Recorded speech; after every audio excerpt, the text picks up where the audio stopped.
So what kind of Spanish do I teach? I get this question a lot. I did live in Spain, and so when I came home, I said, buenos dias and cómo estás? And so I had that theta going on, which is beautiful, I think, but my Mexican friends made fun of me. They did not like that accent. And so I spent 3 years studying very hard to make sure that all of the Spanish I was going to teach would be non-regional. So I have friends from Colombia, Puerto Rico, Mexico, Central America, everywhere that speak with different accents. I've worked very hard to make sure my accent is non-regional.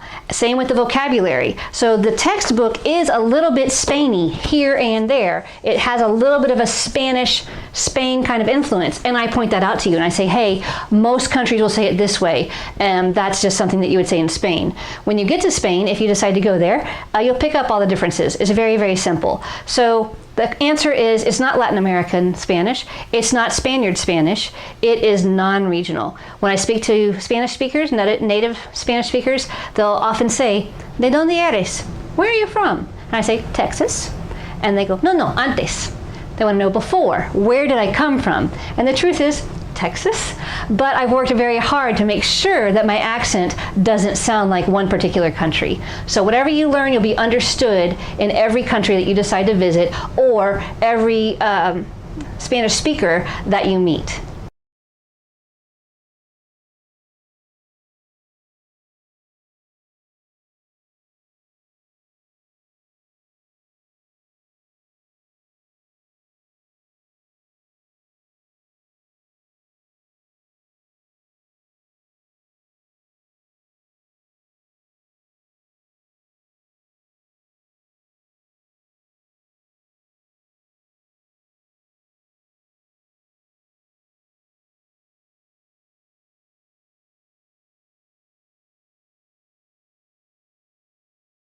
The initial tuition cost for the monthly subscription.